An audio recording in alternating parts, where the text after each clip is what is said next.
Assalamualaikum warahmatullahi wabarakatuh. Selamat pagi anak-anak. Bagaimana kabar kalian? Semoga kalian dalam keadaan sehat walafiat ya. Nah, sebelum kita memulai pelajaran, jangan lupa kalian absen dulu nanti ya di classroomnya. Nah, pada kesempatan ini kita akan membahas tentang materi yang berikutnya, materi yang pertama yaitu tentang sifat koligatif larutan ya. Nah, apa itu sifat koligatif larutan? Sifat koligatif larutan itu adalah sifat larutan yang bergantung pada jumlah partikel zat terlarutnya ya. Jadi dia hanya bergantung pada jumlah partikel zat terlarut. Jadi bukan pada jenis zat terlarutnya ya. Jadi sifat koligatif larutan itu adalah sifat zat yang tergantung pada jumlah partikel zat terlarut dan bukan pada jenis zat terlarutnya. Ya, itu yang dimaksud dengan sifat koligatif larutan. Nah, sedangkan contoh sifat koligatif larutan dalam kehidupan sehari-hari itu sangat banyak ya. Di antaranya yaitu pembuatan es krim. Nah, ini nanti yang akan menjadi tugas kalian ya.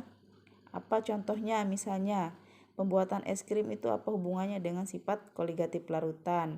Ada juga pembersih lensa kontak, kolam apung, ya. Ada juga pencairan salju di jalan raya, itu juga adalah salah satu contoh dari terapan sifat koligatif larutan juga. Tapi nanti hubungannya dengan apa ya, nanti itu yang kalian jelaskan nanti yang menjadi tugas kalian. Ada juga fungsinya yaitu atau contohnya itu sebagai mesin pencuci darah. Nah, ada juga sebagai membasmi lintah. Nah, itu contoh dari sifat koligatif larutan dalam kehidupan sehari-hari ya. Nah, itu nanti yang akan menjadi tugas kalian. Misalnya mencari apa hubungannya pembuatan es krim dengan sifat koligatif larutan? Seperti apa ya? Nah, selanjutnya kita masuk ke materi berikutnya, itu sifat koligatif larutan itu ada dua, yaitu sifat koligatif larutan elektrolit dan sifat koligatif larutan non elektrolit. Nah, pada pertemuan sekarang ini pertama-tama kita akan membahas yaitu sifat koligatif larutan elektrolit dulu ya. Ya, yang pertama kita bahas yaitu kenaikan titik didih. Jadi sifat koligatif larutan nanti ada 4 yang akan dibahas, yaitu kenaikan titik didih, penurunan titik beku. Habis itu ada juga tekanan osmosis ya, dengan penurunan tekanan uap. Jadi ada 4 yang akan dibahas dalam sifat koligatif larutan non elektrolit. Nah, kita mulai dari yang pertama yaitu kenaikan titik didih atau yang dilambangkan dengan delta TB ya. Nah, untuk rumusnya sendiri, delta TB itu adalah KB dikali dengan M, di mana delta TB itu adalah kenaikan titik didih, satuannya derajat Celcius. Sedangkan KB itu adalah tetapan kenaikan titik didihnya. Ya, tetapan kenaikan titik didih, satuannya itu adalah derajat Celcius kilogram per mol. Nah, sedangkan M di situ adalah M kecil ya, itu adalah molalitas atau kemolalan. Nah, molalitas ini beda dengan molaritas yang pernah kita bahas di kelas 11 dulu ya. Kalau molalitas itu nanti massa zat pelarutnya itu satuannya dalam gram. Nah, sedangkan pada molaritas itu dia menggunakan volume. Artinya satuannya dalam volume ya. Satuannya dalam liter atau mililiter ya. Nah, itu kalau molaritas. Nah, sedangkan rumus molalitas itu sendiri adalah massa zat terlarut. Nanti dalam pembahasannya kita singkat dia sebagai G ya. Massa zat terlarut. Nah, zat terlarutnya di sini dibagi dengan MR zat terlarutnya dikalikan dengan 1000 dibagi P. Nah, apa itu P? Nah, P itu sendiri adalah massa zat pelarut, yang mana satuannya nanti dalam gram. Pelarutnya apa? Misalnya air. Nah, nanti satuannya dalam gram ya. Nah, untuk lebih jelasnya kita lihat contoh soal. Nah, di sini ada contoh soal. 90 gram glukosa atau rumus molekulnya adalah C6H12 ya. C6H12O6 ya. C6H12O6. Dilarutkan dalam 250 ml air. Jika diketahui Kb dari airnya itu adalah 0,52 derajat Celcius kilogram per mol, maka tentukan yang pertama yaitu yang ditanyakan adalah kenaikan titik didih larutan. Dan yang keduanya adalah titik didih larutannya.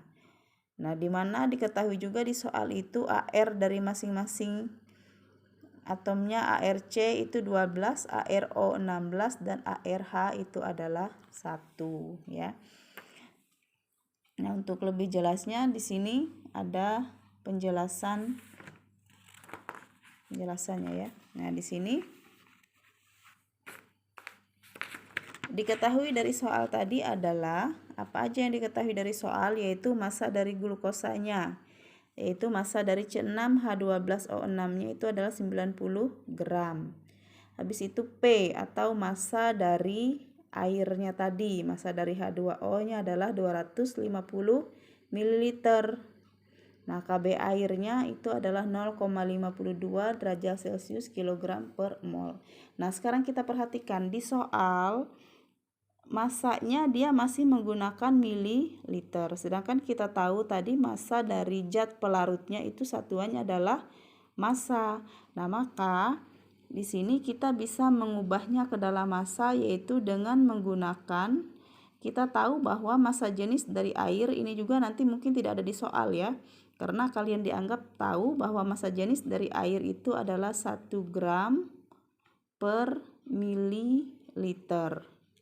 Ya, jadi kalau massa jenis airnya 1 gram per mililiter, maka kalau volume airnya 200 ml, maka kalau massa airnya 250 ml, maka kita bisa mengatakan massa airnya juga sama dengan 250 gram ya, karena satuan dari massa jenis air tadi adalah gram per mililiter.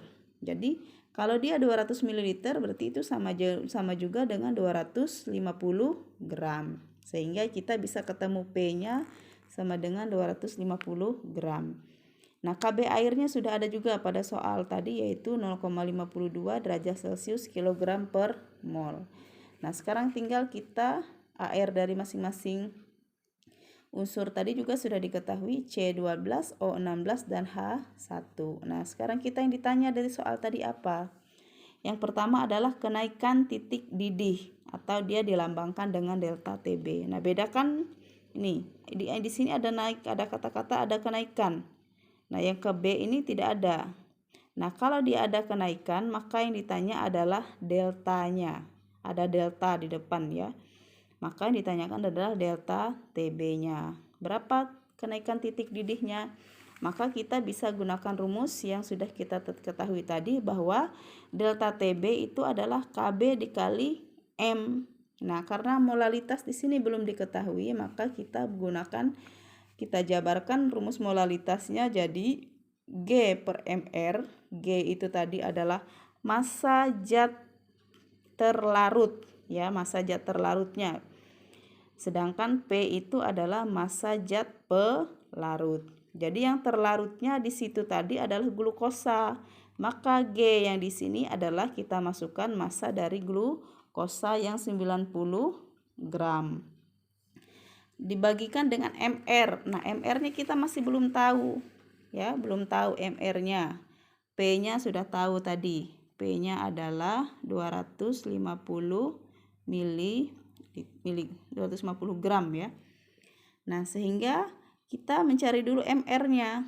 Nah, bagaimana cara mencari MR? Dulu juga sudah dibahas ya di dari kelas 10 juga dulu sudah pernah dibahas. Jadi, untuk mencari MR dari glukosa, yaitu kita lihat indeks dari C di situ ada 6. Sehingga 6 dikali ARC ditambah indeks H ada 12, maka 12 dikali ARH ditambah 6. dikali ARO. Nah, tinggal kita masukkan angkanya sehingga ketemulah MR-nya adalah 180. Maka kita masukkan MR-nya di sini tadi 180 ya. Nah, tinggal kita masukkan, tinggal kita hitung. Ya, udah ketemu tadi bahwa hasilnya itu adalah delta TB-nya nanti ketemunya adalah 1,04 derajat Celcius. Nah, itulah kenaikan titik didih larutannya. Nah, jadi yang A sudah ketemu, kalau ditanyakan berapa kenaikan titik didih larutannya adalah 1,04 derajat Celcius. Nah, sedangkan yang B itu adalah titik didih larutan atau kita lambangkan dia dengan TBL ya di situ, titik didih larutan. Nah, apa rumus dari titik didih larutan? Yaitu adalah delta TB ditambah dengan titik didih pelarutnya. Nah, nanti tergantung pelarutnya apa ya. Nah, di sini delta TB-nya sudah diketahui. Nah, TBP-nya berapa? Titik didih pelarut. Nah, pelarut yang kita gunakan pada soal tadi itu adalah air. Nah, maka di soal kalau pelarutnya air itu umumnya dia tidak diketahui.